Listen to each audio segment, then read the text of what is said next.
We are now streaming live on Facebook. If it works, I never trust this thing. Anyway, good morning, everybody. We are Saga Saturday. I am failing at multitasking. All right, I am Lulu Brenizador, your self-professed Norse nerd, joined here by Dame Kinneheld, who is the actual language nerd. I just make shit up as I go. So if you will introduce yourself, and then we'll jump into what we're talking about. So my name is Dame Kinneheld the Library, and I was totally going to share this video, and then I didn't.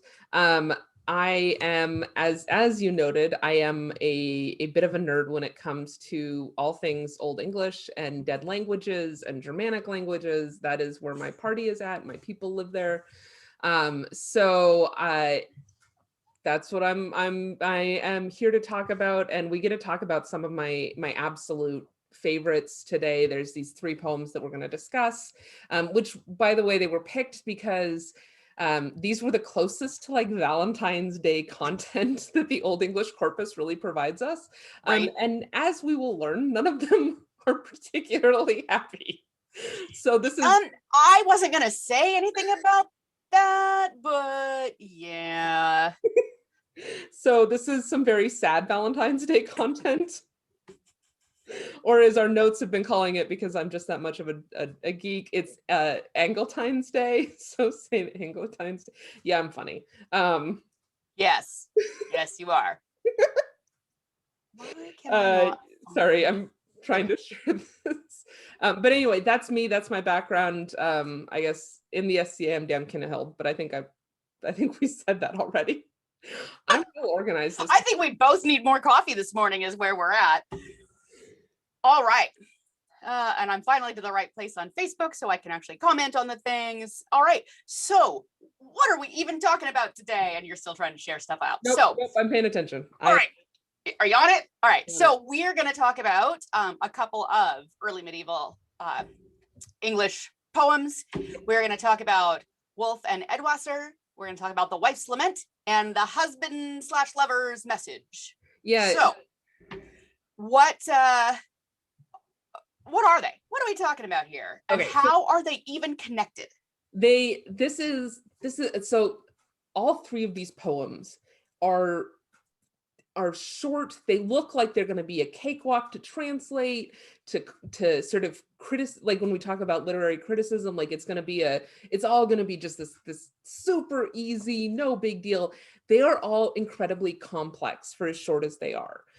They're all coming out of the Exeter book, which is the same book that we talked about last time. They've all been grouped at one time or another with the elegies, which we talked about last time. So this is sort of elegies part 2, but they're also kind of unique from the elegies. They're significantly shorter than the poems that we talked about yesterday. Wife's Lament is the longest of the three.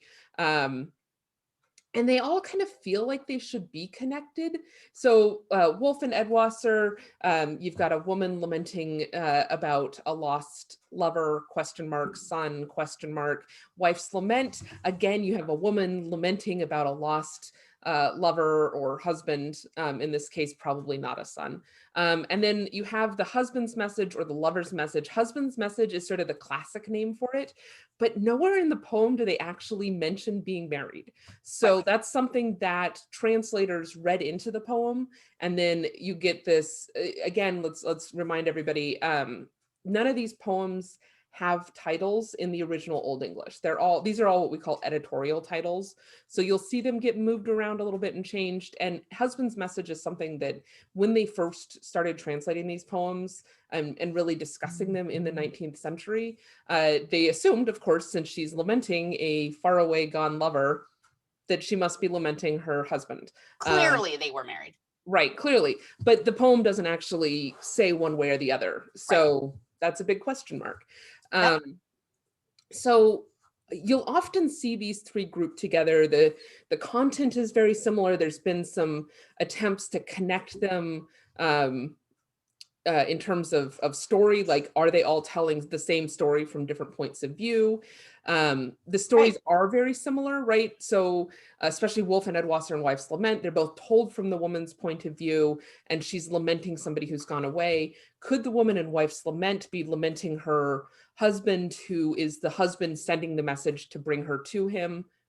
Yeah, I got that. And they're all in the same codex, right? They're all in the same codex, but they're not actually close to each other in terms of like where they fall in that codex. Wife's Lament, Wulf and Eadwacer immediately precedes the Riddles, and then you get through 59 Riddles and you hit Wife's Lament, which then sort of precedes a collection of religious poetry, as well as Riddles 30b and 60.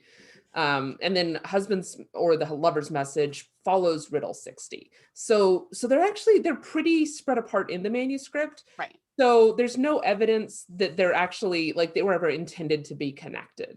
And then because Wife's Lament and Wulf and Eadwacer are both told from a female perspective, scholars have put these into what's called the Frauenleid genre. Frauenleid genre is a genre really more looking at later medieval poetry, relatively later, not late medieval, but stuff that was written after this stuff, right? Right. Terminology, man. What is Frauenleid? Just so that we can define that term, so nobody's like, WTF, yo. Frauenleid is you've got femininity in the voice more necessarily than the authorship. There's no evidence that either of these poems were written by women, simply that the narrator is a woman. The utterance, the poem itself is perceived in some way contrastive to male voice song. This is, by the way, this is me quoting another author. So in this case, I don't really feel like either of these poems are truly contrastive. Like, there's nothing that really separates them other than the female voice of the narrator from the other poems in the Old English corpus. So in this point, I would say that they don't fit the Frauenleid genre. But then you've got a language and style that are simple or affect simplicity. These do affect simplicity. Like, when you first approach the poems, they all feel very simple to read.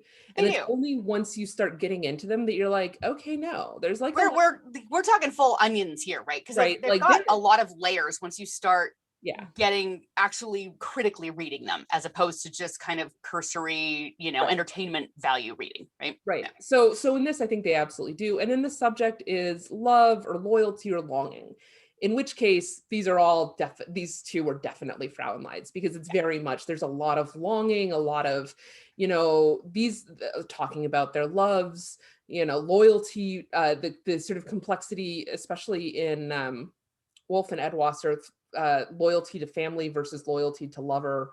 It does get very complex. But I like your onion analogy, because these are like big onions. They really are. Big onions. They're really, once you because I'm again, this is not my area of any sort of expertise at all. So when I was reading these, I'm like, well, those are pretty simple little, and they are short. Well, actually, we can even read some of them. But yeah, once you start looking at it and then start looking at the people that are way smarter than I am and have actually done real analysis on these, I'm like, oh yeah, you're totally right. That's, is that, Yeah. And there's so much ambiguity, and some of them there are gaps, right? There are literally pieces missing from the manuscript. So it's hard to, what are we missing in that context? So awesome. Yeah, why don't before we get into them, why don't we define a couple of terms? Yeah, absolutely. They're terms that will be coming up later. Right. So let's start with a crux. What is a crux? Right. So people might be familiar with the word crux from like the crux of the matter, which is, I like how every time I put my arms down and jiggle the table, the camera jiggles. So apologies for that one. So when we talk about a crux in literature, though, what we're talking about is a textual passage that's corrupted to the point that it's difficult or impossible to interpret or resolve. There are a number of these in both these poems, or not both, in all of these poems. The two that we're going to really talk about are in Wife's Lament and Wulf and Eadwacer. Wife's Lament and Husband's Message. Yep. in both cases, these are like physical corruptions to the manuscript. Husband's message is the one that's the most frustrating, because you look at the manuscript and it's literally like there's a letter in the middle of the word that's been scrubbed out and kind of written over. And it significantly changes if that, like it makes some pretty heavy changes to interpretation of that passage. Right. They're studied in terms of paleography, which is the study of the writing, textual criticism, bibliography, and literary scholarship. And it's more serious or extensive than just like a slip of the pen or typographical error. So in both the wife's lament and husband's message, the cruces is the plural. The cruces are pretty heavy when we talk about, like, they seriously impact the interpretation of the poem. Right. Takeaway here is write in clear block letters and never make a mistake. You're so funny. Yeah. And expect it to last, 1,000 years. Yeah. Which, by the way, is why you should always write on vellum, because our survival rates for vellum manuscripts versus paper manuscripts.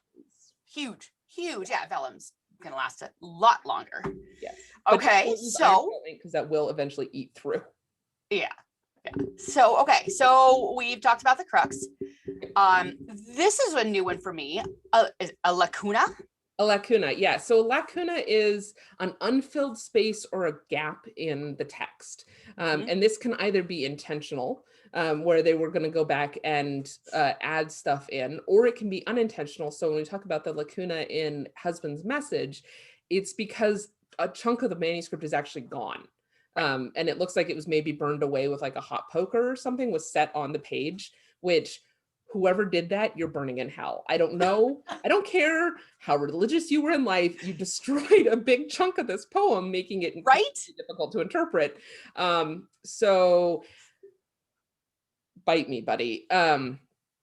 There's also what's called the Great Lacuna. If Bercy was here, he could talk about the Great Lacuna, which is a big chunk it's like 8 pages long, that's missing out of the one of the Old Norse manuscripts. I've just completely blanked on. Oh, yeah. I think one of the Eddas. Yeah, I think it's in the Poetic Edda, and it's just like this huge chunk missing. Right. And so there's been attempts. It's like somebody ripped out an entire folio. Yeah. Right? Yeah. So there's been some attempts to go and backfill that, but that's what a lacuna is. It's basically just a giant gap in the manuscript. So again, something we talked about last week is these texts aren't broken down into like stanzas and stuff like we normally think of. They are literally just big blocks of text. So that also makes it a little bit more difficult to kind of parse through, especially if a chunk of like a corner is missing, because you're getting, you're not missing a line, you're missing like 3 words from this line and 2 words from that line. And so, yeah, these were big blocks of text that were margin to margin, crammed all in there, no real spacing, This is also what leads us to a lot of our cruces, because Old English is a compounding language, so you can mush words together like we do in German today, right? So you can mush words together. The question is, though, is the word mush? So when you get to the end of a line, is that word at the end of the line mushed with the next word on the next line, or is it separate? And sometimes there's no clue. Right. They didn't hyphenate things. They just stopped and started and willy and nilly and. So it's very exciting. It's a very exciting experience. Exciting. That's a great word for it. Yeah. All right. And now this is a totally new one for me. A hapax. Yeah. What do you get? What are you killing me here, woman? Okay. So I included this word mostly. We could have avoided it entirely, but it's such but I love it. Word. It's such a fun word. So hapax legomenon is a Greek word. And it is a word or expression that occurs only once, typically only once in a language's corpus.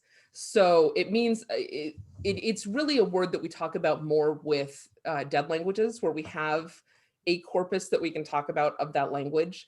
In modern context, it's generally going to be a word that appears only once in a specific context or once in a book or something like that. But here it's within the entire corpus of Old English. Some of these words appear only once. And there's a great one in Beowulf that gets translated as pouring out of mead. And there's a lot of debate. Like, when you have a word that only appears once in a language, how do you translate it? How do you, right. And it doesn't have enough in common with other words to be one of those mushed together words or be able to parse it to be something. So a lot of the time, these words are compound words. Okay. The one that we're going to talk about from Wife's Lament is a compound word. So there's elements of it we can identify and we can say, okay, this probably means this probably means that. But when you put those words together in a compound, you also add a layer of meaning. And so with these hapaxes, we run into the problem of what is that additional layer of meaning? Why are these words compounded together? Right. Or were they really just mushed together because they were at the end of the freaking page? Right. So the one that we are going to talk about in Wife's Lament is actually, it's part of a crucis. So it's like bringing these two concepts together. But there are a total of 7 hapaxes in Wife's Lament, which is quite a lot for a short poem. So anyway, go forth, everybody watching this, and use the word hapax in your daily life. Use it 5 times so that you learn it, and confuse your friends and befuddle your enemies. It'll be perfect. Fair enough. Okay, now that we have talked about, kind of some groundwork. I was going background, bits and pieces, whatever. All right, we've made a stew here. All right, so Wulf and Eadwacer. Right. How do we want to approach this? You want me to just read it to begin with because it's short? Yeah, why don't we do that? Why don't we start with reading it and then we'll talk about kind of what the plot is. Yeah. All right. Stuff like that. I'll read it out for everybody. This is the Blackwell translation, and there are other translations. They're similar in theme, but it's a little bit different because translations. All right. So Wulf and Eadwacer. It is to my peoples as if someone were. Let me just start that over again. It is to my people as if someone would give him a gift. They will consume him if he comes into their troop. It is different with us. Wulf is on an island, I on another. That island is secure, surrounded by fen. There are bloodthirsty men on the island. They will consume him if he comes into their troop. It is different with us. I pursued in my hopes the far journeys of Wulf. When it was rainy weather and I sat sorrowful, then the battle-bold one laid his arms around me. There was joy to me in that, yet it was also hateful to me. Wulf, my hopes of you have made me sick, your rare visits, a mourning mind, and this is not all from lack of food. Do you hear me, Eadwacer? The wolf bears our wretched whelp to the woods. That may be easily separated, which was never bound, the riddle of us two together. So, wow.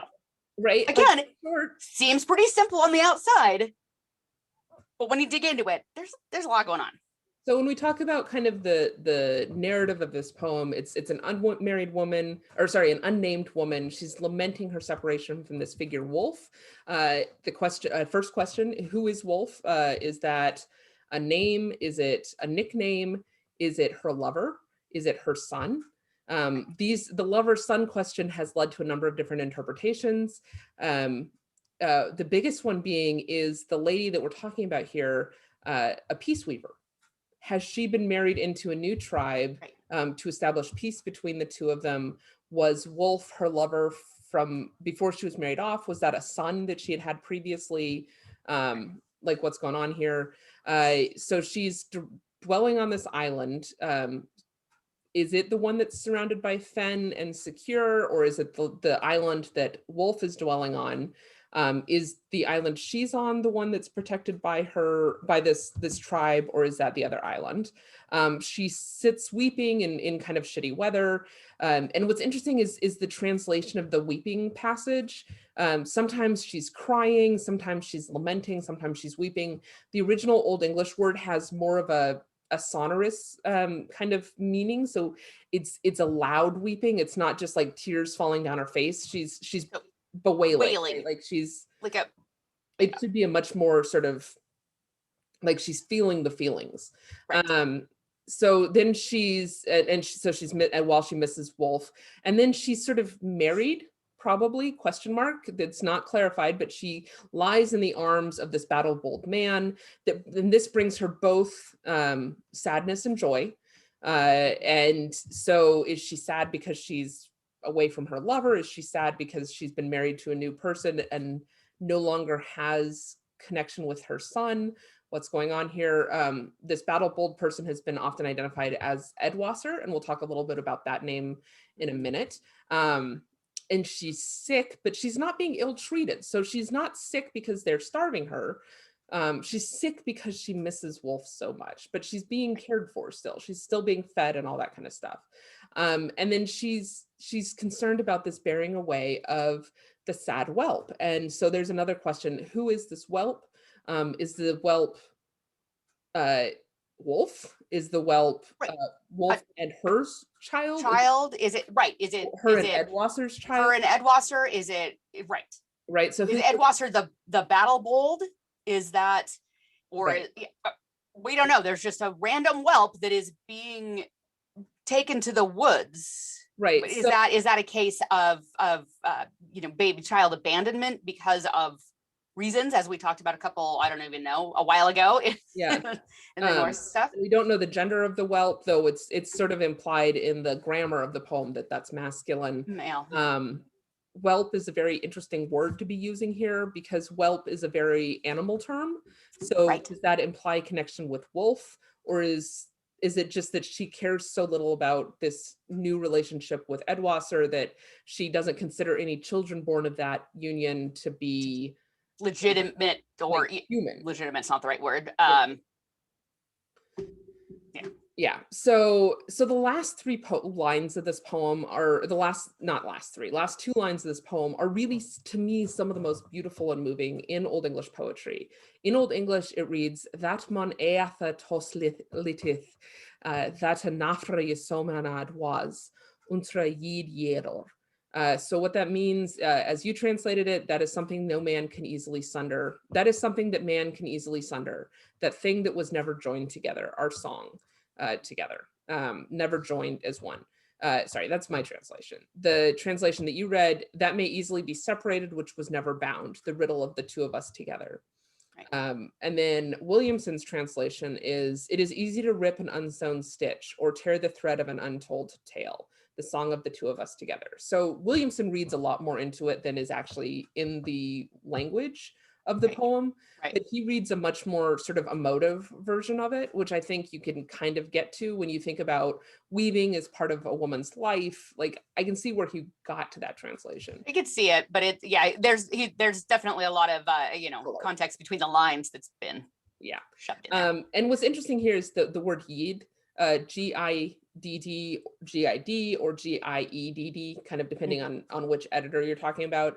And that can be translated as a song, a lament, a riddle, and it gets used a lot in Old English poetry. And there's been some debate about whether or not that's the appropriate word to attach to the elegies, like what the Old English, the speakers of Old English would have seen as the word to describe this group of poems. But that's a big question mark. So anyway, that's just, it's really kind of this beautiful and sad, very melancholic line, right? Like, very well, we're easy to tear apart that which was never correctly joined. The of us together, right? Like, that's just very. So, and that brings me to the interpretation, and this is again totally just me, right? Mm-hmm. Interpretation that it is the lady and Wulf were never properly joined, therefore it was easy to tear them apart, and now she's off with Eadwacer, for whatever reason, right? When we don't know why she's with Eadwacer now. Right. And it does suggest that Wulf isn't her child, that it's a former lover, because you wouldn't really describe your child that way. Right. Like, there's always going to be this bond between mother and child, whether that child is born out of wedlock or not. Right. Like, that's right. Yeah. But I really, looking at that, I personally interpret it more as Wulf is a former lover. Right. But so who are the characters speaking? We've talked about the lady. She is unnamed in this poem. Some scholars have argued that this isn't even that she's not even a woman, that this is a retainer lamenting his lost lord. but I would argue that that's a very weird reading, in no small part because a number of the adjectives that she uses to describe herself are rendered in the feminine. Right. So I think that trying to read it as a retainer lamenting his lost lord is a real stretch, and you're really at that point trying not to read it as a story about a woman lamenting her lover or whatever. And then we have Wulf. Is Wulf a name? Is it a nickname? Is it just how she's referring to him? Is it an independent character, or is it the whelp, right? Like, that's been argued. I think it's an independent character personally. But agreed. the nickname question. But is it a real name? Is it a nickname, or some sort of an epithet? Who knows? Yeah. Who knows? And then we have same with Eadwacer. Do you have I was just looking at that. Do you have a translation breakdown of Eadwacer? Yeah, so Eadwacer probably comes from the Proto-Germanic Auda-Wakras, which would translate as of watcher of or vigilant of wealth. So Auda is like watching or vigilant, and Wakras is wealth. Okay. So in Old English, the Auda bit it becomes Ead. So Ead is watcher or vigilant of, and then Walker or Wasser is wealth. And there's a really interesting discussion about the fact that Eadwacer is how you would render Odoacer in Old English. And Odoacer, for those who don't recall, I've just totally blanked on the full chunk of his Roman name, but it is, he was a Roman general / statesman of Germanic descent, is sort of the general theory. Probably Eastern Germanic descent, so probably Gothic-ish, who deposed the child emperor Romulus Augustus, who gets called Augustulus, meaning little Augustus. So if you go looking for Romulus Augustus, you'll want to look for Romulus Augustulus, in 476, and proclaimed himself the king of Italy, which is the termination date for the Western Roman Empire. So this is a major figure in history, and somebody who, as we discussed last time, like, they have a knowledge of this Germanic history, right? Like Deor talks about absolutely Theodoric and Ermenric, right? So we know that and Theodoric is the guy who assassinates Odoacer. So they would have known who Odoacer is. Was this an intentional callback to Odoacer? In which case, what does that say about this poem? What is this telling us? And is this like some fragmentary bit of a story of Odoacer that no longer exists? Like, we talk about in later medieval history, we have the affair of France and the affair of England. Affair of France is the stories of Charlemagne's knights and Charlemagne himself. Roland is the most famous character out of that, that survive in these early or high medieval romances, right? Like coming out of the courts of Provence and all that, these great romances. So is this an early example of something like that, where we have this great story, which we have a great analogy to this when we look at the Saga of the Volsungs, where you've got various early Germanic figures showing up. We've got the battles between the Huns and the Goths and all that kind of stuff, showing up and retelling through this Germanic myth. So is this like the last fragment of something like that about Odoacer, or is the name thing just completely random, right? Like, is it a complete coincidence? And again, is it an epithet? Because the watcher of wealth, the vigilant of wealth, is this person actually a miser? Is he, so one of the articles I read posited that the lady herself is the wealth.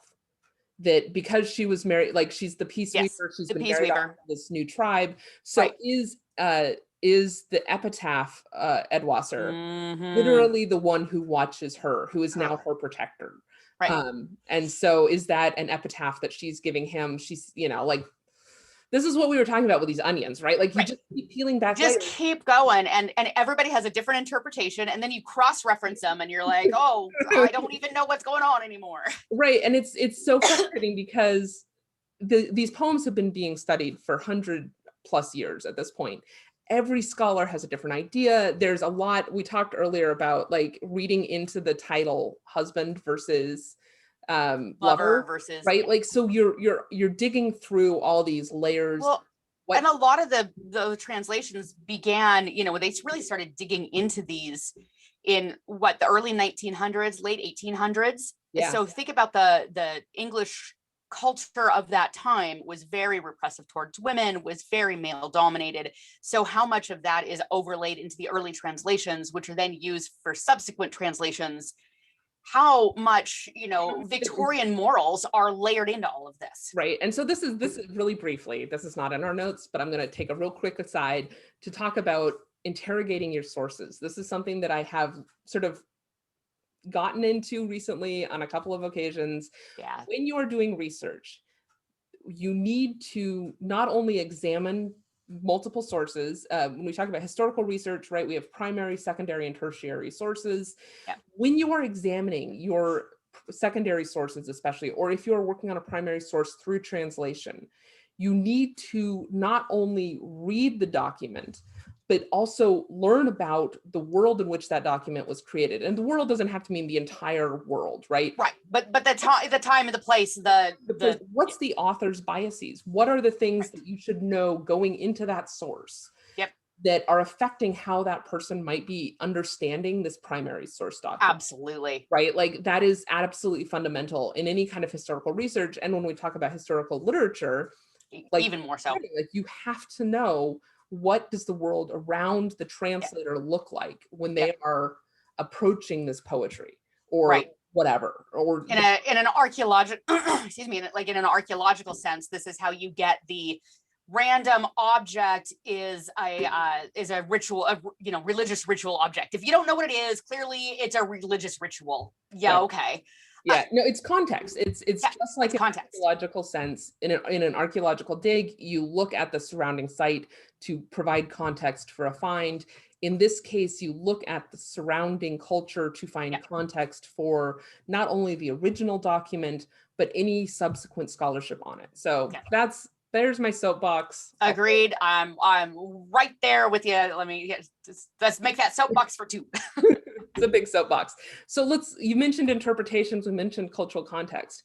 So let's talk a little about some of these interpretations. Mm-hmm. Got the earliest scholarship on this was a gentleman, Benjamin Thorpe, in 1842, on which he simply wrote, "Of this I can make no sense." So he approaches Wulf and Eadwacer. Have I skipped over? No, we're on Wulf. No, we're still right. So he approaches Wulf and Eadwacer. He's like, "I got nothing," and walks away. 1857, 1884, 1888, we've got Leo, Troutman, and Morley. They all say, you know what, this is a riddle. It's in with the riddles. It appears with the riddles in the manuscript. It's a riddle. There's a story of the weird thing is most of the riddles end with say what I am called. This one clearly doesn't.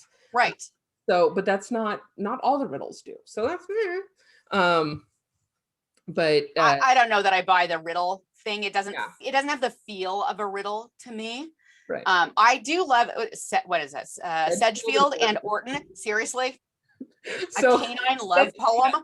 Sedgefield 1931 and Orton in 1985 argue that this is a story told from the perspective of a dog falling in love with an actual wolf. And the whelp is an actual puppy being carried off by the wolf, right? Like, so they go for way beyond, that I don't. Yeah, I'm not even counting those. Like screw you, Sedgefield and Orton. That is ridiculous. I don't buy it.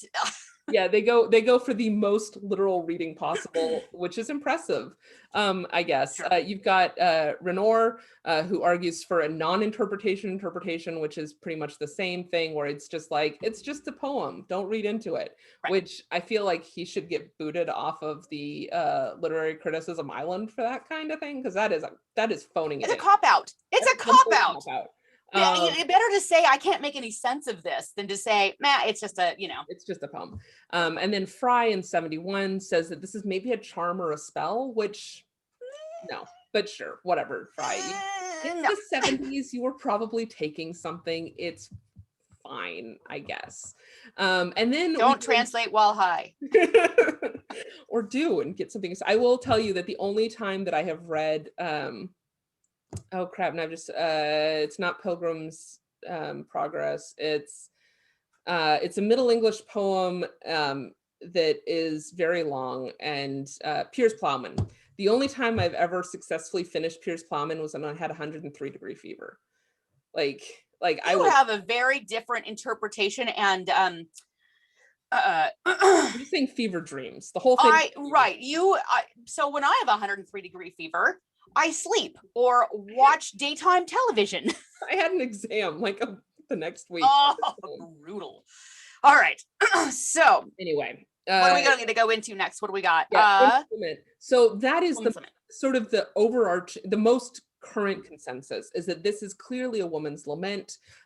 Clinic, 1992, we mentioned her last time. She wrote the Old English Elegies critical edition, far and away the most significant piece of academic work on these elegies. She describes this as an expression of intense and ambivalent feelings towards her lover. I don't know how you get intense and ambivalent, but clearly there is some very intense feeling in this poem. Osborne, 94, Thyasulus and Bishop all say that the grief is, these are the ones reading into the grief for the son. So they argue that the grief is for the son. The narrator is a peace weaver, and her plight reflects sort of the plight of peace weavers more broadly, which we have seen a number of them in Old English poetry when we talked about the women of Beowulf. Yeah. Obviously, the wife of, I'm coming up with Theoden. Boy, that's wrong. Heorot.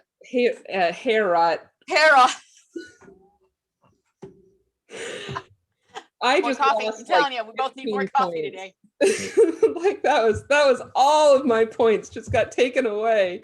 Anyway, the wife of the Lord of Heorot, boy howdy, that's a fail. She's a peace weaver as well. And they talk about that, but hers is sort of the happy version of that story, and the argument here is that this is the sad version of that story. And then there was one author who actually read this as sort of an adaptation of Ovid's Heroides. Ovid's Heroides. So this actually kind of makes a certain amount of sense. Like the argument, it took me a minute to get it, and then I got it, and it was good. So the Heroides are a series of poems by Ovid, who's a Roman poet. They're written from the perspective of the lovers of various Greek and Roman heroes. So, my lover, yes. You have gone away. And they write these poems of sort of lament and longing and missing, right? And we know that there are other examples in Old English literature of these sort of adaptations of classic Roman forms. Yep. Right? Like, so there's a few other examples of that. So it's not entirely outside the realm of possibility that could be what this is. It's a very complex version, but Ovid's poetry is also fairly complex. Right. So that's I'm kind of a maybe in that camp. Like the article was very convincing. I could see it, which then leads us to the question of who the narrator is. And that article, which is in this pile, and I don't want to dig through on camera, that article argues that it's the female speaker is Signy, the sister of Sigmund, and the daughter of Volsung. And so she's writing. So if you remember back to the story of the Volsungs, there's a lot of like lost loves and all that kind of stuff. Yeah. And so Signy, the author makes a very coherent argument that could be what's going on here. And now I'm really annoyed that I don't know which one of these, like there's this. I have no. I can't see it. That's my pile of articles from this week. So somewhere in here is a really, oh wait, there it is. Identifying the narrator of Wulf and Eadwacer, Signy, the Heroides, and an adaptation of classical models in Old English literature. It's by Aaron Sebo, and it was published in 2020. So this is very recent scholarship. And I could buy it. I could buy that. All right. The last little thing I wanted to say about this one is that this poem does use the dual pronoun, and this is a brief moment of deep linguistic nerdery. So the dual pronoun is something that doesn't survive into modern English, but it appears in the first and second person, and it refers to only two. So you can have I, me, us two, or all of us. So if you've got three or more, then you use all of us. Oh, it's an all y'all. There's a difference between It's y'all and all y'all y'all. and all y'all. Yeah. It's a y'all. It's an all y'all. Or us all, I guess. Us, yeah. So, or it can be you two, or all of you, right?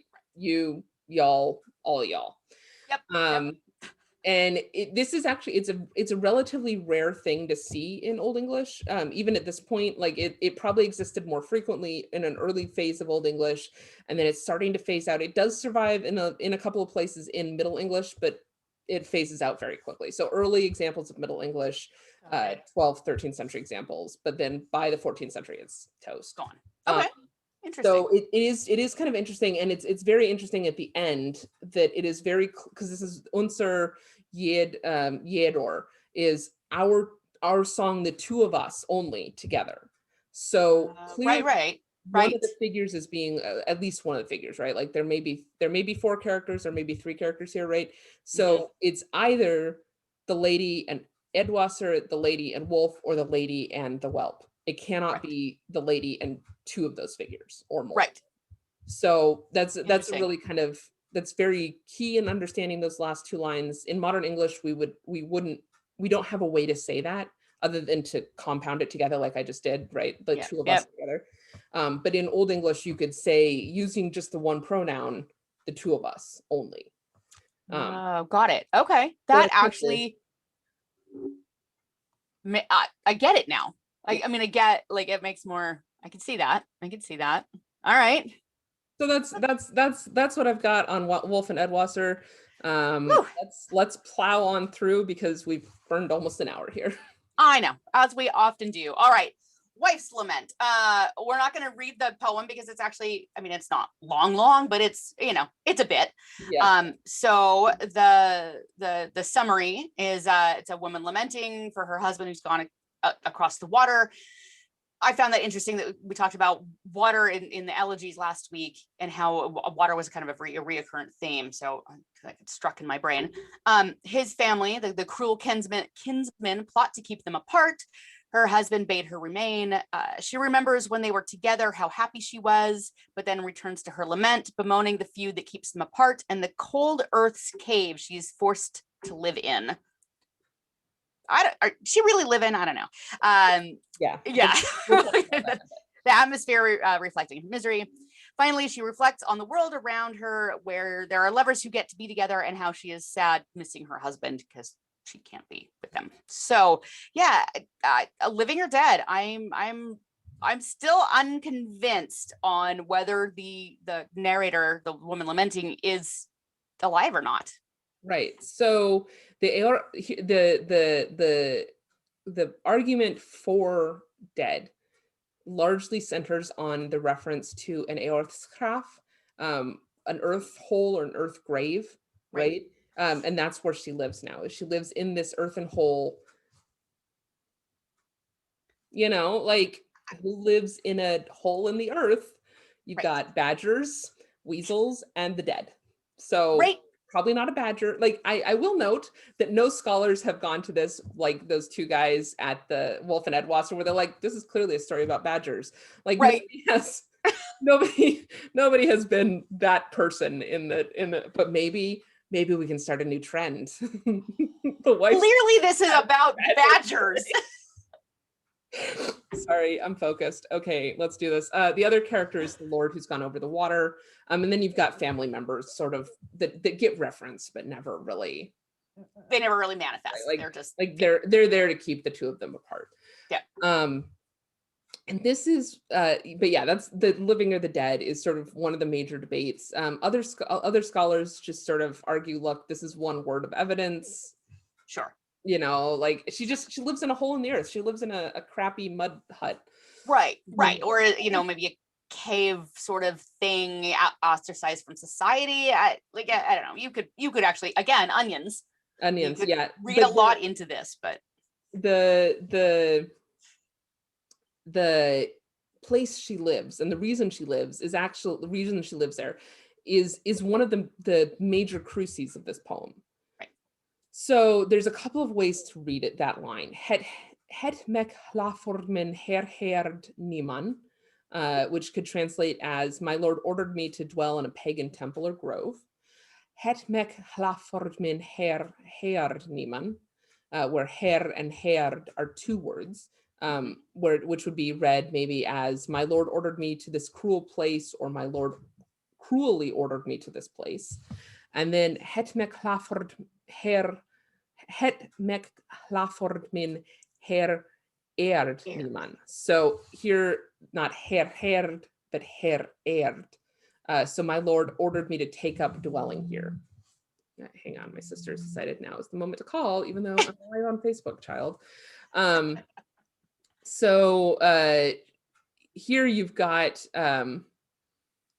three possible readings. And the problem here is the manuscript is pretty unclear. And if I remember correctly, this is one where it ends at the end of a line and rolls forward. So let's talk about the heard, the single word version. The tricky bit is heard is a hapax. So it appears nowhere else in Old English poetry. And the only real contextual, this is the one that could be read as, heard would be understood maybe as a pagan temple or a grove. The only contextual evidence in the poem supporting this reading is that it kind of, there's a forest around, and that's pretty limited. So with the weight of heard being a hapax and there being limited contextual evidence, I would argue that this is probably not a correct rendering. And then we get into het mek hlaford min her heard niman. So we've got the two words, the second word starting with an H. This is usually the most commonly read one.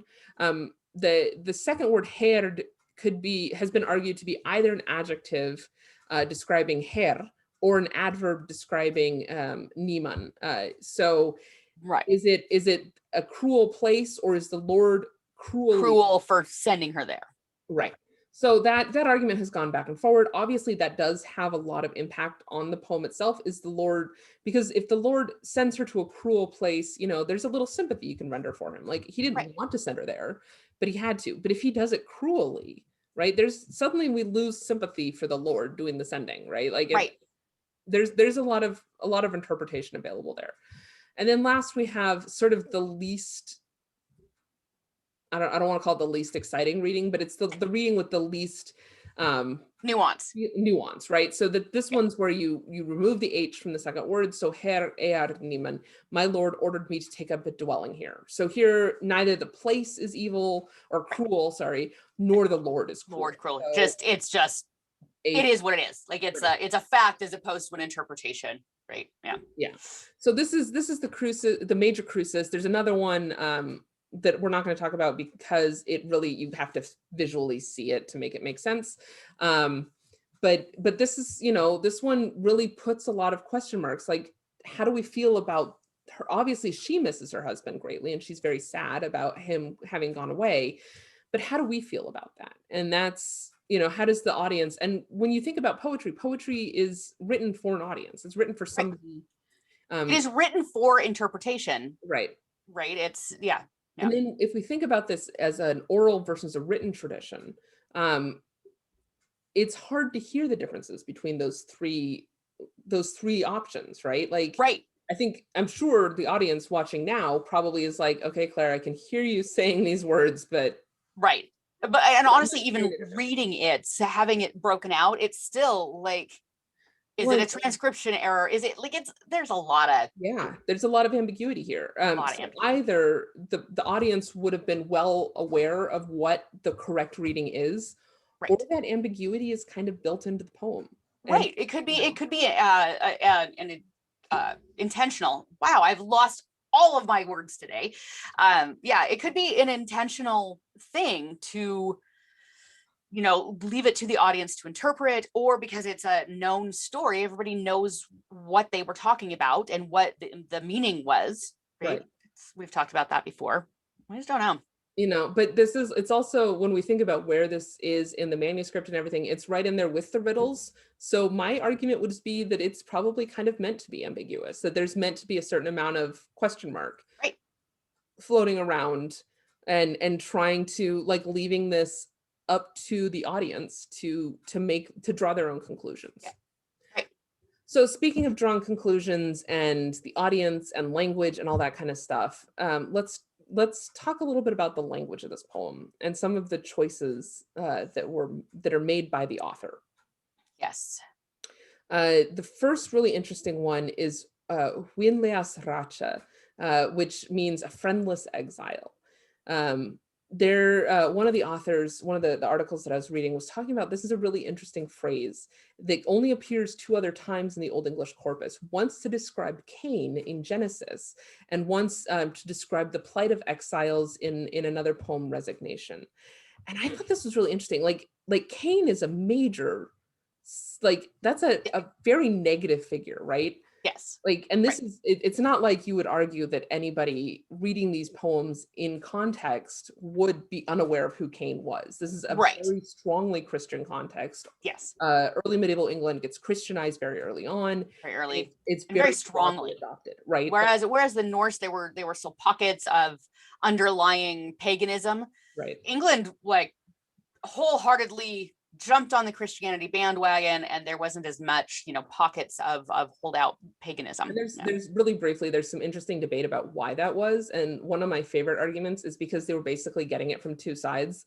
So you've got the Celtic Christianity coming over from Ireland, and then sort of down from Scotland as the Irish went to Scotland and then down, right? And then you've got Roman Christianity coming up from Kent and Francia and all this kind of stuff. Yep. And then you have this great figure in Old English history called the Abbess Hild, or Saint Hild, who holds a conclave in the 600s, I think, where they basically decide how they're going to calculate the date of Easter, and they decide to go. The Celtic Church calculated it one way, the Roman Church calculated another, and this was sort of marked the end of the Celtic Church's power, because they went with the Roman way. The Roman way. And that ultimately led to the Romanization of the church across the British Isles, versus the way that if they had gone the other way, would you have seen a more powerful Celtic church? Would you have seen division between earlier religious, much earlier than obviously Henry VIII and his split with the Pope? Earlier division between Britain and mainland Europe. And there's all these political moments that could have occurred, because obviously England at this point is very strongly influenced by the Franks, especially via Kent. And that's where they were looking for political power. So if they had adopted the Roman Church or the Celtic Church, that would have presented a major break. Yeah, very interesting. It's a very interesting thought experiment to have. Right. Completely off of topic. That's right. So we do that a lot. So this Winless Racha is a very interesting phrase to me, because because the other points when it gets used is Cain, who is a friendless exile, absolutely, is the poet there saying that, like Cain, that's how excluded this woman is, ostracized, right? Or is she truly ostracized, right? Or does she just feel ostracized because she is not with her love, right? And again, something to note is that we may be reading way too much into this poem. It may have just been a phrase that the poet liked and that fit the meter and that fit the right. We are making stuff up. So the next word is seethe. Seethe is cognate with Old Norse sin, and it usually means a journey. It gets used a lot in Beowulf to describe especially men's journeys that involve violence. The 2 times that appears discussing women in Beowulf is Grendel's mother, when she turns to get her vengeance for her son. Yep. And then Modthruth, it gets used when she goes off on adventure. And so these readings suggest, the Beowulf examples suggest that seethe is when men are doing it, it's sort of right action. When women are doing it, it's not quite. Then we're getting back into the appropriate gender roles, right? Yeah. So the vengeance thing is right action, but it shouldn't be Grendel's mother doing it. She should be inciting somebody else to do it. Yep. And then Modthruth is off doing weird shit. But in religious poetry, there's a much less gendered reading. So it can refer to a religious pilgrimage or mission. It appears in Hélène, which is the story of Saint Helena finding the true cross. It appears as the journey to hell or the devil's mission in Genesis and Juliana. It is the journey that the soul takes in the Soul and Body 1 and the Judgment Day 1 and Juliana again. And then the Christ's journey to heaven, it appears as how it's used in Dream of the Rood. So when we think about the context of these poems in the Exeter book has a lot of religious poetry. It does not include Beowulf. So would this be a more correct reading to read it as like a journey kind of experience? And then it also appears in Husband's Message more as a sense of mission. Here he says, let no one keep you from your Cephas. So it's still journey-like, but it's like this is an imperative journey that you have to make. So that's a really kind of interesting. I would argue in this context, given the way it's elsewhere used in the Exeter book, that this is more like a journey with overtones of mission, possibly a little bit of religious flavor, probably not. And then it also appears in Compound with Racha, which again, exile. So this is like an exile journey. It's an interesting thing to think about. The last one I want to talk about was the word fast or fastlich. And we didn't talk about it because we're not really talking about any of the heroic poetry. We haven't yet. We might get to some at the very end of the month. But there is, much like in Old Norse literature, there is this very definite sort of warrior's code in this poetry. And one of the things that you, as a good warrior, should exemplify is fastlich or fast, which means like resoluteness or steadfastness. Right. So here, it's in religious context, it's like being firm in your faith, being steadfast in your faith. So here do we have an example though, because she gets described as fastlich. Is she acting in a heroic mode? Like, is this an example of a woman correctly embodying this sort of heroic, the proper male heroic, right? But in the right context, in the right way to do it, as opposed to going off marauding, whatever. Right. Yeah. So here there was this great bit that I found that I just wanted to read because I thought it was really fascinating. Helen Bennett is a scholar who talked about this. For female elegists, lamentation constitutes their way into and or around a system that excludes them. Absent from the field of action, women surround the action with their words, urging before and officially mourning after. Excluded from the world of action, woman becomes the reader of its text and the author of its record. So is this sort of the bridge between is this an example of basically women acting in a heroic mode? Right. We've got some of the other words, this poem, right, has some of those other heroic words. Seath, a great example. Yep. Is this the lamentation? This is her heroic act in the correct heroic mode, but still maintaining sort of the correct sphere as a woman. Right. So, right. Doing it in the proper way. Right. And Old English poetry is unlike Old Norse literature, where Old Norse literature, you see what we talked about, the Hvater Blauther split, where people can pass between those two. Right. Like people of both genders can pass from Hvater to Blauther. And there's like, if you go back and watch those videos, there's a lot more going on there. But we see much less of that in Old English poetry. In Old English poetry, and it's probably a large part due to the Christian influence. And the much earlier Christian influence. So this poetry develops really in a lot of ways in a Christian context. So I think as you see that, you see women acting heroically, but it's heroically in the right way for a woman. Right. So anyway, that's something I thought was really interesting. And the language stuff obviously is fascinating to me, but before I just keep pulling stuff out of the clear blue sky, why don't we move on to the last poem? All right. The last poem is the husband's message or the lover's message. And again, it's kind of on the long side, so we're not going to read it. It's also, really quickly, this is a poem that really relies on a visual. This is a poem that you would see, not a poem that you would read.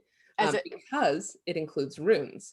So what I would encourage everybody watching this, go find a version of this poem and look at it, because like read it for yourself. Don't just like stare at the picture. But but like see the runes in context. It is pretty cool. This is an example of Old English poetry incorporating runes, and we're going to talk about this. It's going to be fun. Go ahead. Sorry. So weird.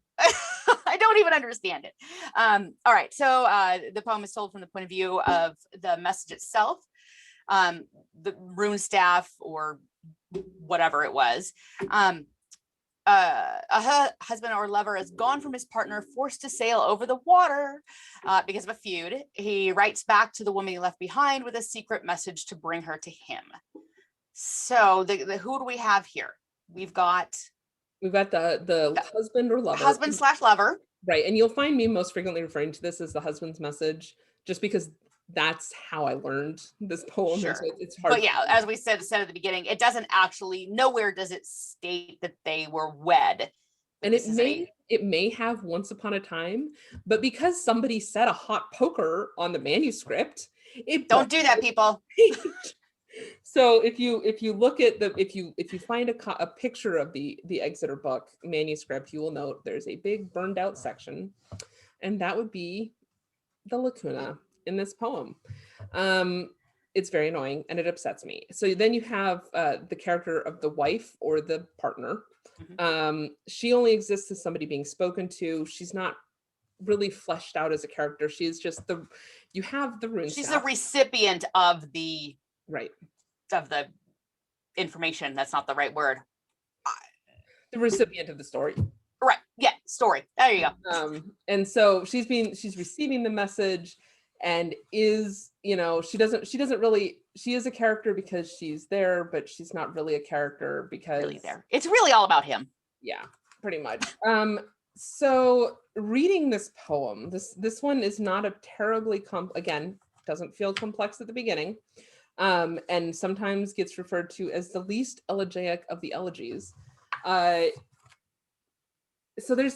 in one sentence in our notes, I've attempted to summarize this article, which was one of the more complex articles that I read this week, which basically argues that the husband's message on the surface is this lovely story, but the minute you do any reading of it in context in the Exeter book, looking at its themes within the sort of the larger corpus of Old English literature, it suddenly ceases to become a secret message husband to wife, and is clearly a message as an allegory for returning or turning to the church for redemption and consolation.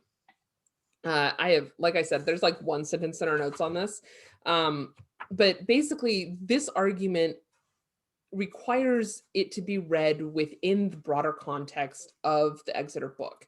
And the theory here is that there's this whole section of the Exeter book is basically leading you through sort of the introduction of Christianity and everything, as just like the whole thing. You have the baptism, you have all of this presented in a very allegorical way, and that this last bit is sort of you return to the church, or you come to the church and you receive redemption. And what's interesting here is this actually starts with Wife's Lament. This section of reading starts with Wife's Lament, and Wife's Lament is read in this context as the longing of the church for Christ.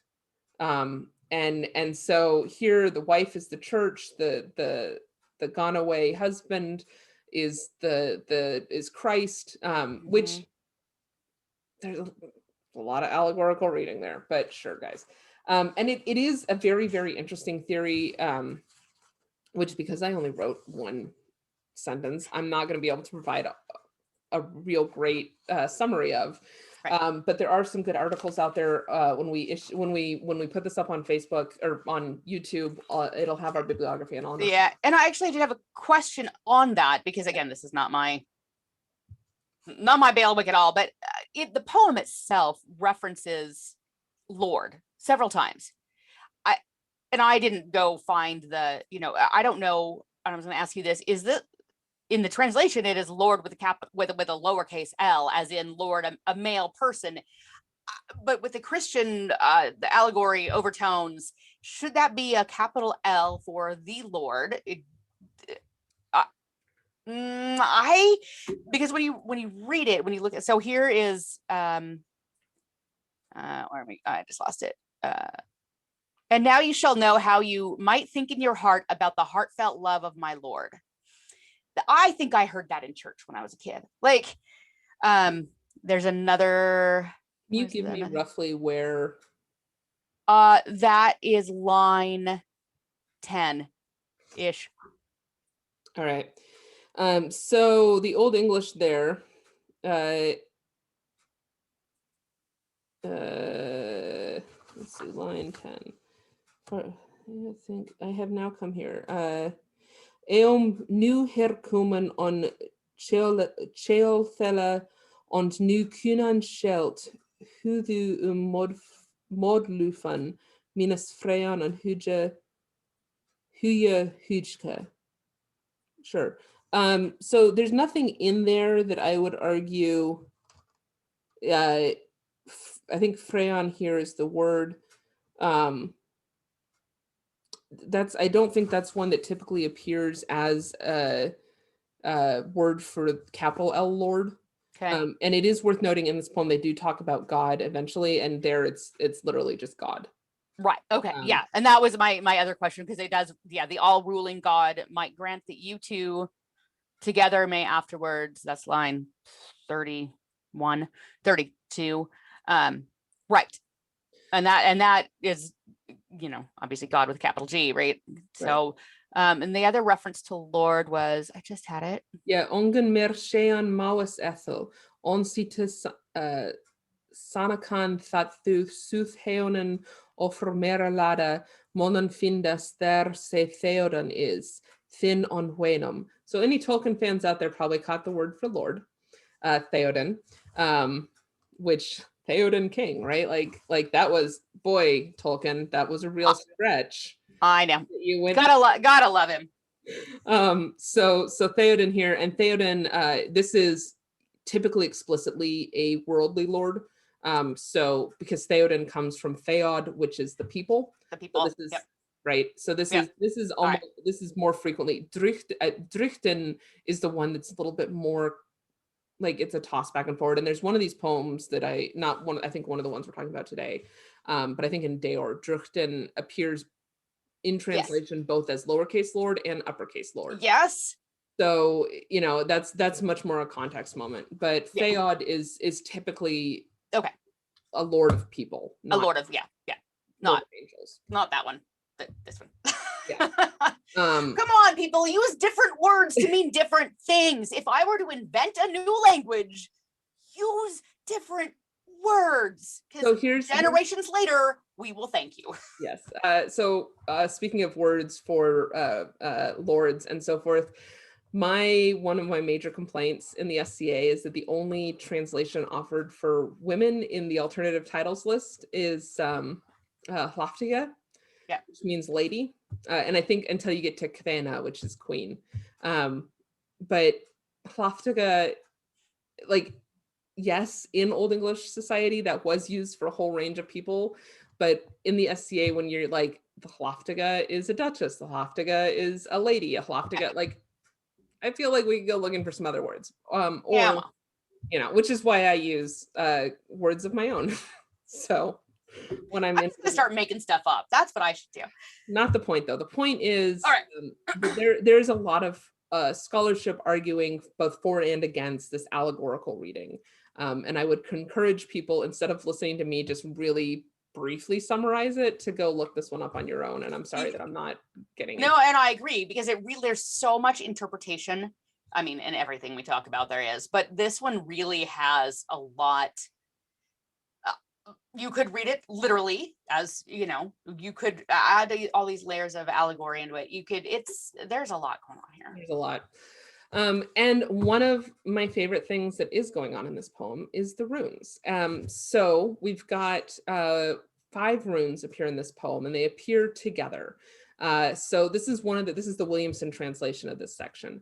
I hear S and R, Sigelrad, the sun road, the sails pathway, Ea and Win, Erwin, the sea joy, and M for Mon, man.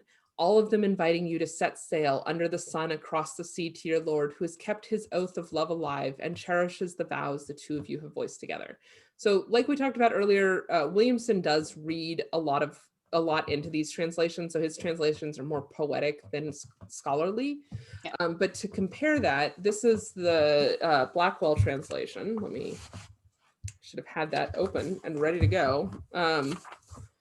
So Blackwell translates this: in accordance with the past vow of the two of you, I hear S joined together with R, and Ea and W and M to declare an oath that he would keep the pledge and the vow of friendship as long as he lives, that which in former days the two of you often uttered.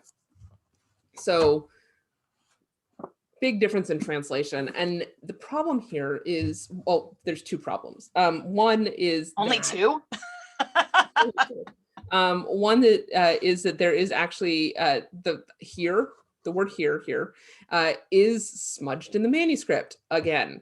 So this is another one of those cruces that we talked about at the beginning, where there's a lot of debate about, is that I hear, is it I join together? Let's see. So it's been translated variously as I hear, I turn, I choose, I constrain into unity, which is, you want to talk about annoying translators? Whoever translated that as I constrain into unity, I have feelings about you. So many feelings. I don't even know what that means. It's constrict, I join together, but they, Yeah. instead of going with join together, they're like, I constrained them into unity. I constrict, I crowd together. So kind of brief moment. Oh, can we really quickly digress to Rusty's question? Spoke of the audience and interpretation. Rusty asked the audience and their interpretation of the poem. Did these start out as spoken works passed on verbally and then transcribed to written works? I ask because some of the ambiguity could have been reduced by the speaker in a verbal presentation, assuming that the meaning was passed from speaker to speaker. So that's an excellent question, Rusty. And the answer is maybe. Right. So there is actually quite a lot of debate in this sort of this in scholarship about whether these poems are from an entirely oral tradition, or if there's a combined oral and written tradition going on here. Obviously, with Husband's Message, I think it's largely a written poem, because the runes element that we're going to get back to talking to in a minute, the runic element really relies on a visual look at the poem, right? Because you could say the names of the runes, I guess, but it really works best to look at the poem and see it there. But then with poems like the other two that we've talked about today, or more famously Beowulf, a lot of those, like the alliterative verse, the whole point of alliterative verse is that it makes it a little bit easier to remember. And there's a lot of these poems. Another good example is actually a poem that we're talking about at the end of the month, the Battle of Brunanburh, which was probably understood really as a written poem, but contains a lot of elements where sort of the similar phrase appears over and over. The repetition, right? That is an element of memorization that you would need for a verbal tradition, oral tradition.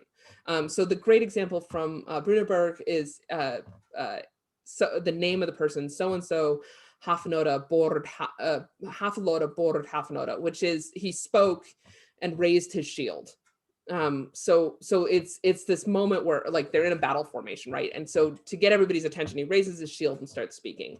But it's this very easy to remember repetitive phrase. So anytime they're introducing a speech, they use this phrase to introduce the speech. And that's something that we would argue is more an oral tradition, because that makes it easier to remember. Like if you're trying to recite a poem from memory, having these bits where you can just be like, I know we're going to start a speech, so plug this in, makes that a little bit easier. So the answer to your question, Rusty, is it's probably a combination of the two. As we move later and later in the early medieval English period, you have a very strong book culture, and it just gets stronger and stronger and stronger. So I think you had an existing culture of oral poetry that was sort of added to by this by the written culture. And then and supported and carried on and propped up, but then it elaborated from there, right? So it's taking that oral tradition and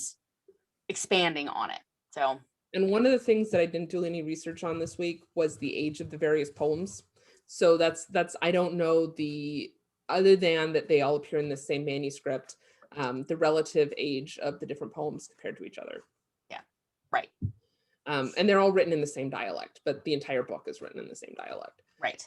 So let's I hope that answers your question, Rusty. Let's get back to the runes. Yes. So we know that we've got Sigil, S, and Rad, R. And then we get into Ea and Er and Win. Win, Sigil, and Rad are all agreed upon. Like these are the ones that nobody debates. But we've got Ea, or Er, and Mon, which are debated. Mon is sometimes read as die or day. And this is because the difference between these two runes is the length of the descenders. So if I remember correctly, for Dea, it's 2 uprights with an X between the 2 uprights. And it is the entire length of the uprights. For Mon, it's to half. The half size, right? Yeah. You've got descenders at the bottom. Yeah. And the manuscript is not entirely clear. So what a surprise. So again, Exeter book, scribe, I'm disappointed in you. You're on our naughty list. not on my Christmas card list. And then Ea is a little more complex because it's not agreed upon the logographic reading of this rune. So sometimes it's read as Er, and sometimes it's read as Ea. So, and I think I've mixed these up in the notes. Okay. Ea is earth and Ear is sea. It's either that way or it's the other way. So that's, that does impact the reading of these runes. So when we talk about runes can have both a logographic, meaning they represent, a single character represents a whole idea. So you've got Sigil meaning sun, Rad meaning road, that they represent the whole concept of sun, the whole concept of road, but they also have a phonetic value. So Sigil, Rad, R, right? So that they represent both. And the question the question always when you have a runic interpretation is, are you interpreting for phonetic value, or are you interpreting for logographic value, or are you interpreting for both? Right. Because that happens. Happily, it doesn't appear to be happening in this poem. And generally, like when we talk about rune stones, those are almost always interpreted on a phonetic value, because it's the phonetic inscription, right? But when we talk about these short instances of runes, that's when things get a little bit tricky. There's some examples from the Riddles where you have a purely phonetic reading. And in fact, it's a real straightforward. There's one that's horse, but horse is spelled backwards using runes. And so that one's like, you guys tried. So that's an example of phonetic reading. This one, it is so confusing. So it is possible to read these as a phonetic term. One reading, they just lined them all up backwards again, and read it as a name Dwers, which is otherwise unattested in the corpus. What? So, yeah, that's based on the horse reading. Sure, guys, sure. No, I don't think that's what it is, but that's one scholar's opinion. Another reading is smero, which they translate as oleum, the Latin oleum, which I think is oil. And this is a reference, this argument is that it's a reference back to the Song of Songs, and that there's a specific, I don't find the narrator. Where's my one on the poems? Okay. This one is argued for by Bolton in 1969. And he points to a specific passage, Oleum effusum nomen tuum in the Song of Songs, chapter 1, verse 2. Sure, dude. Another reading is Sigawerd, and that's put forward by Hickatyre in 1889 and North in 2014. And then we have Swerd or Sweord, that means sword. And it's important here, a sword is the thing that when you made a sword oath, which was like the most binding oath. Most powerful, yeah. Society. So here the sword is just the sword upon which you make your oath, which, okay, we've got other oath references in this section. Okay, but it doesn't make sense why that would be the message. Right. You know, Right. that's a bit weird. And then there's another reading, Sweard, meaning fleece. And that was in 1974, Anderson. That one doesn't make any, there's nothing about sheep, about fabric. No, Like I that's, don't. you're trying. Publish or perish. I get it. You had to come up with a new idea, but that's not a good new idea. So good try, but no. The other way to look at these though is logographic. And that leads us into a whole nother chunk of kind of weird, how do we understand that? So if we use the translation of here to be joined together, do we mean, so S and R joined together, Sigelrad, the Sun Road, very kenning, so when we talk about kennings, right, we've talked about Norse kennings, which are very complex, and Old English kennings, which are typically not. Old English kennings tend to be 2 words, and we move on. Right. We got other things. We got actual riddles to play with. We don't have to use. Oh, hush it.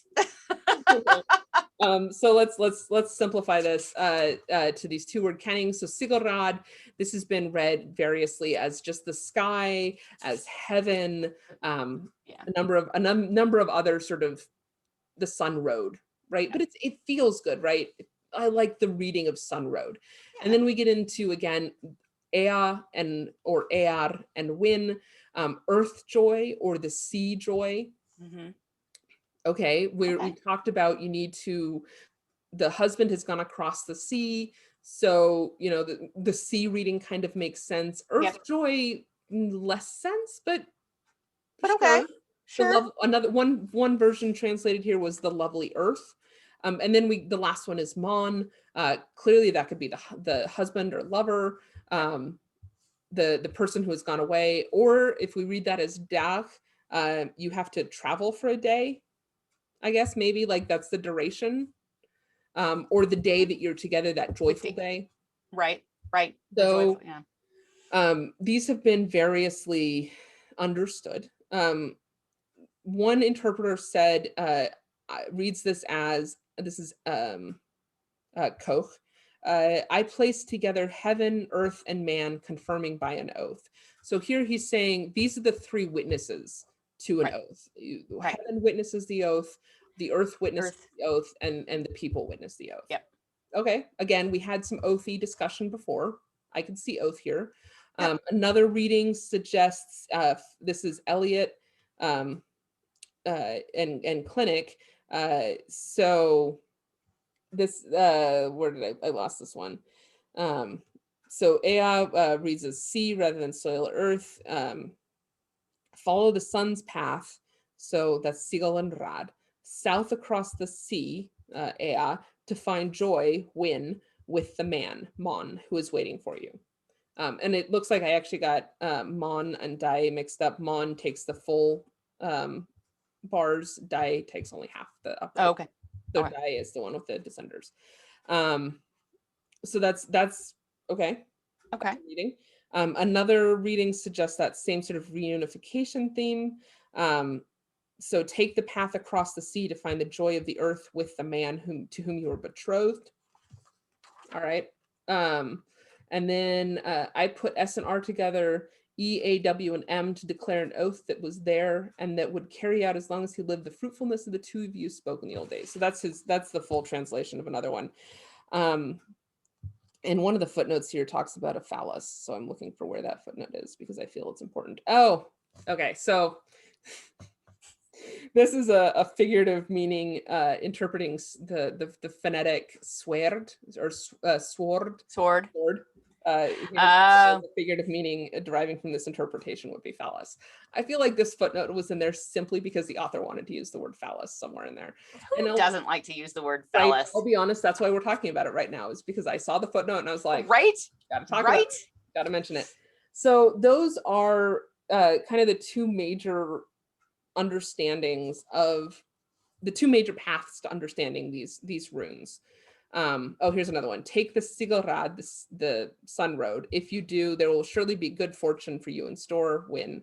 And an Eadig Wulf und Man. Why did they switch to Old English at the end? I don't know. Because they hate you. Because they hate me. And the author of this article says, unfortunately, this reading implies much expansion through, though thoroughly justified and well argued, also on metrical grounds. So whatever. Anyway, let's stop looking at that article. So those are the different ways to approach these runes, right? We can approach them phonetically or logographically, and then from there, how do we understand that? And that's the big riddle. That's the trickiest part. Okay, not the tricky. One of the major tricky parts of this poem is that the ending is so ambiguous. Like it is. It really is. I mean, we're not sure exactly what. So yeah, in accordance with the past vow of the two of you, I hear the sun joined together with the road. Is it that he is writing to her and saying, you need to come over the sea and join me so that we can be together? Is it, and that will keep our oath. Yeah. Right. So we've made it. So that gives you the interpretation of the, maybe that's where you could get the husband, that they were married because they have an oath to be together, but they're not. So she has to come to him. Right. So yeah, I don't know. There's a lot going on there. I guess that's our takeaway, is that like Old English poetry, love is confusing and complicated and has many layers like an onion. So yes, I think that is the official Saga Saturday stance, is that love is like an onion. Love is an onion. There should always be half of one in your fridge. Yeah. Don't read too much into that. Wow. There you have it. There. Now we know. Oh my goodness. All right. So that's the end of my notes. We've only gone an hour and a half, which I'm very impressed with us. I am as well. It's because I didn't say much because I don't know what the hell's going on here. There's going to be a bit of a change to the schedule for next week. We were going to talk about the Asser's life of Alfred and sort of the Alfred for part of the King Alfred sort of Renaissance in England. That's an extension of the Carolingian Renaissance. But honestly, I spent this entire week frantically reading articles for today, and I want a break. So instead, we're going to talk about riddles, and we're going to talk about the fun riddles, and we're going to talk about the serious riddles, and we're going to talk about my favorite riddle, which I have now talked about repeatedly on this show, and I don't care. So I will update the Facebook event, and Perfect. Next week it will be fun riddle time. Fun riddle time. Everybody, I love riddles, actually. I'm terrible at them, but I love riddles. So yes, next week is riddles. We will change the thing, the Facebook event. Thank you all, 4 of you or whoever it is, still stick it in with us. I want to remind everybody that the West Kingdom Service Symposium is happening right now. You can jump over there. There's some great classes on service. I am teaching at 5 Pacific tonight, Court 101, and then moderating a social on is it okay, or it is okay to want to be a pelican. And then tomorrow at some point, I think it's at 2, I've got another panel that is care and feeding of volunteers. And I believe you're teaching as well tonight, tomorrow. And I think mine is at the same time as your panel, which makes me sad. I am teaching, so you've had a wild idea. And so kind of taking your weird ideas in the SCA and turning them into things. Like, and this is basically going to be like, I was driving home from a PPF and thought we could do this for early period. I know, which I'm super excited about when it actually finally gets to happen. We'll see. So yes, I highly recommend go check out the Service Symposium. I'm going to paste a link to the website in the comments right now. Go, if I can type, go to Service Symposium. And Jenny is is there going to be a link for that class? Yeah, there will be. If you go to the Service Symposium link that Ulla just posted, it's in there somewhere. I am in no way prepared for this weekend. So, because this week at work was capital A, capital N nightmare. So anyway, Yep. So yeah, Jenny, go follow this link that I just put into there onto, it's the Google site. It has the full schedule, all the Zoom links, all of the descriptions and who's doing what. And there's some just amazing classes. They already started at like 9 o'clock this morning. And yeah, and I need to get out of here because I'm moderating a panel at 2. So. Yep. All right. So another busy weekend. And also, I haven't actually had a chance to check it out, but there's an event in the East Kingdom going on right now called Bright and Shiny, or Shiny and Bright. Burka. Yeah, Burka. It's all early period metal and glasswork stuff.